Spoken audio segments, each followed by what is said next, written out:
بسم اللہ الرحمن الرحیم۔ السلام علیکم، امید ہے آپ لوگ خیریت سے ہوں گے۔ ناظرین، جس لمحے میں آپ سے بات کر رہی ہوں اس لمحے آئینی جو 27ویں ترمیم ہے یہ اپنے آخری مراحل میں ہے، یعنی سینٹ سے یہ آج منظور ہو جائے گی اور اس کے بعد اس کے اوپر صدر مملکت دستخط کریں گے اور یوں ایک مکمل جو آئینی ترمیم ہے وہ اپنی طرح اپنی جگہ پر نافذ العمل ہوگی۔ اس کے بعد آئینی عدالت جو ہے اس کا فوری طور پر قیام عمل میں لایا جائے گا۔ سینئر ترین جج جو ہیں، جو کہ موسٹ لائکلی امین الدین خان صاحب ہیں، ان کو chief justice of federal constitutional court لگا دیا جائے گا۔ اور جو اس سے پہلے یعنی یہ تمام چیزیں جو ہو جائیں گی اور جو کہ ایک ریسٹرکچر یا ایک سٹرکچر کو تبدیل کرنے، ایک بنیادی جو ڈھانچہ ہے اس کو آئینی ترمیم کے ذریعے سے ان پلیس کر دیا جائے گا، اس کو تبدیل کر دیا جائے گا۔ اصل بات یہ ہے کہ یہ کہانی شروع کہاں سے ہوئی ہے، اور اصل بات یہ ہے کہ کہانی کو ختم کہاں پہ ہونا ہے۔ یہ سب کہانی کے اور اس کے گرد گھومتے ہوئے کرداروں کا معاملہ ہے۔ سنتے تھے کہ سسٹم کا باپ وہ ہے جو اڈیالہ میں بیٹھا ہوا ہے، تو کم از کم وہ جو ہمیں سسٹم کا باپ ہے وہ ابھی ہمیں نظر آنا شروع ہو گیا ہے۔ پہلی بات تو یہ کہ پاکستان تحریک انصاف، میں بالکل یہ نہیں کہتی کہ ساری ذمہ داری پاکستان تحریک انصاف پر جاتی ہے کہ انہوں نے اس پورے نظام کی تبدیلی میں اپنا کتنا کردار ادا کیا ہے، لیکن میں یہ ضرور کہتی ہوں کہ ان کا جو کردار تھا وہ انہوں نے ادا نہیں کیا۔ میں بار بار یہ بات جو ہے وہ اس حوالے سے دہراتی ہوں تاکہ آپ کے ذہن نشین رہے اور تاریخ کے جو اوراق ہیں اس میں کوئی غلط بات نہ جائے، بلکہ وہ درستگی کے ساتھ وہ اپنی جگہ پر موجود ہو تاکہ آپ کو کل کو حوالہ مل سکے۔ ہم اپنا کردار ادا کرتے ہیں، ہم اپنا سچ کہتے ہیں، یہ قطع نظر اس کے کہ اس پہ ہمیں لائکس ملیں گے، اس پہ ویوز ملیں گے یا اس کے اوپر ہمیں بہت کلیپ ملے گی، تالیاں ملیں گی، اس تالیوں داد و تحسین سے بالکل بالاتر ہو کے ہم صرف اور صرف حقائق آپ کے سامنے رکھتے ہیں، اور وہی حقائق ہم آپ کو تاریخ کے اوراق کے اندر ملیں گے بھی۔ تو پہلی بات تو یہ ہے کہ معاملہ جو بار بار ہم کہتے ہیں کہ یہ جو ابھی سسٹم چینج ہوا ہے، جس میں کہ بنیادی طور پر میں آپ کو بتا دوں کہ چیف جسٹس آف پاکستان کے لیے کل ایک امینڈمنٹ آئی کہ جو موجودہ چیف جسٹس آف پاکستان ہے، جیسے کہ یحییٰ آفریدی صاحب ہیں، ان کو اب چیف جسٹس آف پاکستان لکھا جائے گا ان کے عہدے تک۔ پرسن اسپیسیفک کلاز جو ہے وہ اس کے اندر آئی ہے، اور ظاہر ہے کہ ان کو ریوارڈ کیا گیا، ان کو انعام دیا گیا ہے کہ آپ کو جب بھی یعنی جب یہ بات ہوگی تو آپ کی جو خدمات ہیں اس کے عوض آپ کو یہ نظر آئے گا کہ ایک شخص جو کہ chief justice of Pakistan supreme court کے چیف جسٹس بن رہے تھے، اس کی جگہ پہ ان کو ان کے عہدے تک جو ہے وہ چیف جسٹس آف پاکستان لگا دیا گیا۔ ایک تو یہ آپ کو نظر آتا ہے کہ اس پورے سسٹم کے اندر آپ نے ایک چیف جسٹس کو اس طرح سے نوازا ہے۔ دوسری جانب صدر مملکت کا استثناء ہے، اور صدر مملکت کا استثناء جو ہے وہ ان کے یعنی تمام کیسز یا ان کے تمام جو قانونی اعتبار سے ان کو کور دیتا ہے، ان کو وہ اختیار دیتا ہے کہ وہ مستثنیٰ ہوں گے اس کارروائی کے ساتھ جو کہ کارروائی کی جاتی ہے۔ پہلے ظاہر ہے کہ امیونٹی ہوتی تھی، اور امیونٹی ہوتی تھی کہ ڈیورنگ دا ٹینیور صدر مملکت کا عہدہ جو تھا وہ اس کے دوران ان کو کوئی چھیڑ چھاڑ ان کے ساتھ نہیں کر سکے گا، ان کے اوپر کوئی مقدمہ نہیں بن سکے گا، لیکن اب یہ تاحیات ہوگا، اور ظاہر ہے کہ یہ ماضی پر بھی اس کا اطلاق، یعنی ان کے اوپر جو ان کے کیسز ہیں، ان کے جو معاملات ہیں، ان کو بھی کور ملے گا۔ کیا یہ جو رعایت ہے یہ صرف آصف علی زرداری صاحب تک ہے؟ اس کو مستقبل کے تناظر میں بھی دیکھیے اور اس کو ماضی کے تناظر میں بھی دیکھیے۔ مثلا آج میں عارف علوی صاحب کا دیکھ رہی تھی کہ عارف علوی صاحب کا ایک ٹویٹ ہے لمبا چوڑا، جس میں انہوں نے کہا ہے کہ وہ پارڈن کر سکتے تھے عمران خان صاحب کو، اور عمران خان صاحب جو ہے انہوں نے انکار کر دیا۔ خیر یہ ایک کہانی الگ ہے، انہوں نے کیوں انکار کیا، وہ ظاہر ہے کہ وہ اگر پارڈن کر دیتے تو یہ بھی طے ہو جاتا کہ وہ جرم کے مرتکب ہو گئے، لیکن اس کو اب اس اینگل کے ساتھ جو ہے وہ عارف علوی صاحب نے پیش کرنے کی کوشش کی ہے کہ بہت عظیم اور مہاتما عمران خان صاحب کے جنہوں نے ان کو معافی میں دے سکتا تھا، انہوں نے معافی نہیں لی، وہ اس بات کا جرم کا ارتکاب کر چکے ہوتے جب ان کو معافی جو ہے وہ ملتی۔ لیکن بہرحال اس ملک میں چونکہ لوگوں کو پتہ نہیں ہے، اس لیے بے وقوف بنانا بہت ہی آسان کام ہے۔ عارف علوی صاحب کو استثناء بھی ان کو بھی مل چکا ہے، البتہ آرٹیکل 6 جو ہے وہ ان کے اوپر عائد ہو سکتی ہے، یعنی کہ میں ویسے آرٹیکل 6 کی بات کر رہی ہوں کیونکہ آئین کے توڑنے کے مرتکب جو الفاظ ہوتے ہیں اس کے اوپر آپ کو کو یاد ہوگا کہ سپریم کورٹ آف پاکستان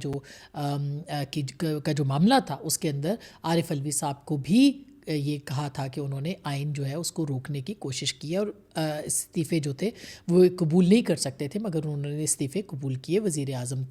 سمیت جو ہے معاملات دیکھے. تو یہ ایک چیز ہے، لیکن یہ ایک بہت دور کی بات ہے. میں نہیں یہ کہہ رہی کہ ان کے اوپر آرٹیکل 6 لگے گا کہ نہیں لگے گا، لیکن ان کو بھی استثناء مل گیا. وہ جو کہنا چاہتے ہیں وہ کہیں گے، اور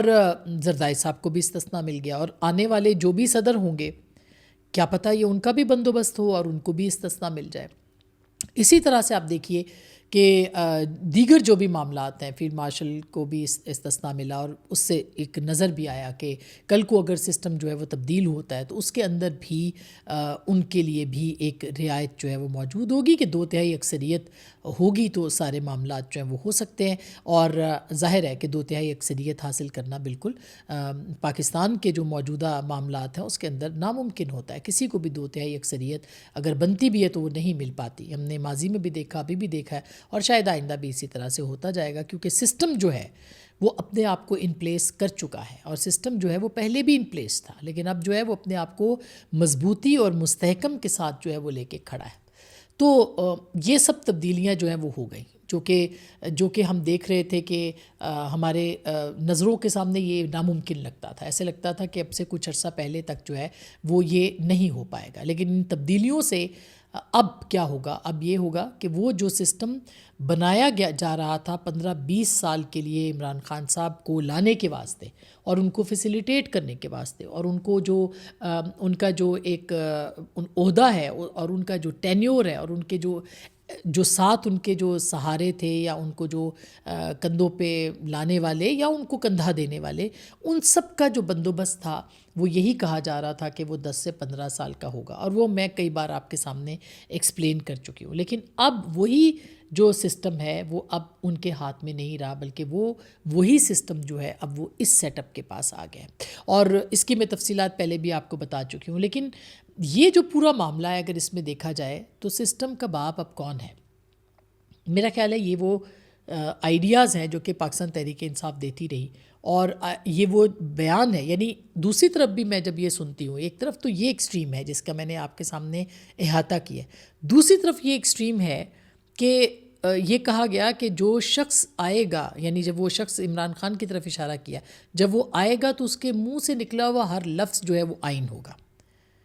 اور اس جملے نے کم از کم مجھے چونکایا تو بالکل نہیں ہے، لیکن میرا اس بات کے اوپر جو سسٹم کے اندر کی لڑائی ہے اس کے اوپر مجھے ایک طرح سے سمجھیے کہ مجھے سمجھ میں آ گئی بات کہ یہ دو قوتوں کا مقابلہ ہے جس میں کہ اختیار کی جنگ تھی، اور اختیار کی اس جنگ میں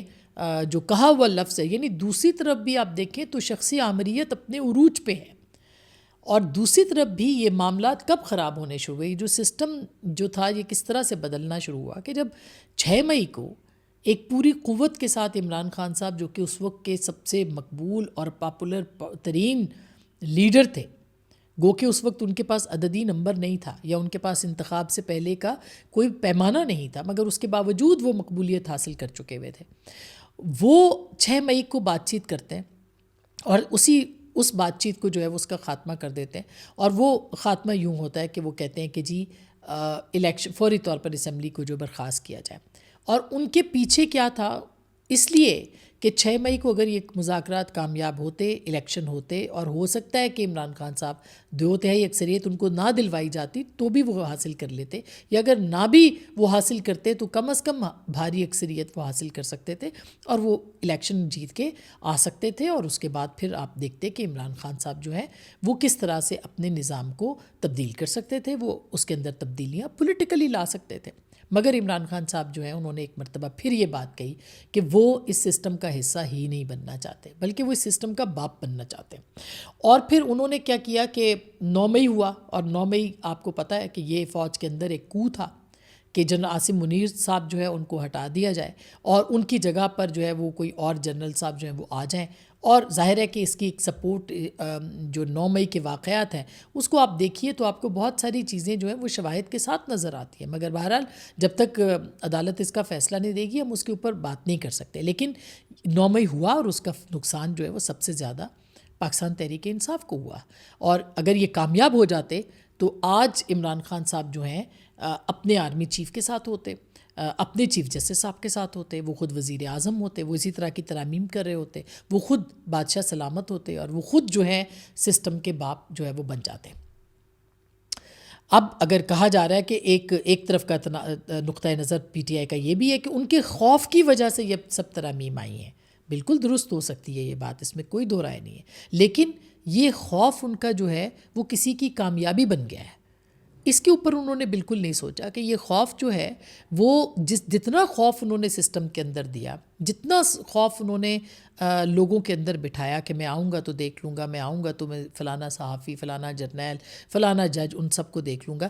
سسٹم کو یہ بات سمجھ میں آ گئی کہ اگر عمران خان صاحب کو آئندہ کے لیے بھی کنٹرول کرنا ہے، کنٹین کرنا ہے، تو آپ کو یہ کرنا پڑے گا اور سسٹم کا باپ بدلنا پڑے گا، جو کہ سسٹم کا باپ بدل دیا گیا۔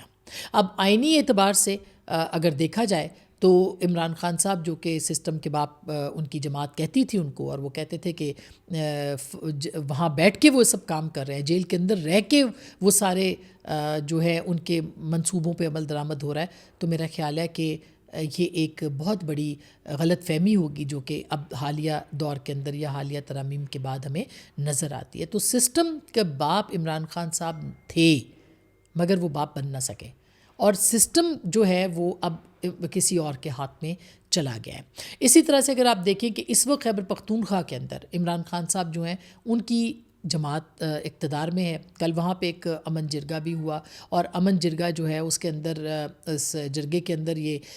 فیصلے بھی ہوئے، جو فیصلے میں نے پڑھے وہ سب وہی تھے جو کہ سہیل آفریدی صاحب بھی کہتے رہے، اس سے پہلے علی امین گنڈا پور صاحب بھی کہتے رہے کہ افغانستان سے ہمیں بات کرنی چاہیے، افغانستان جو ہے وہ ہم سے بات کرے گا۔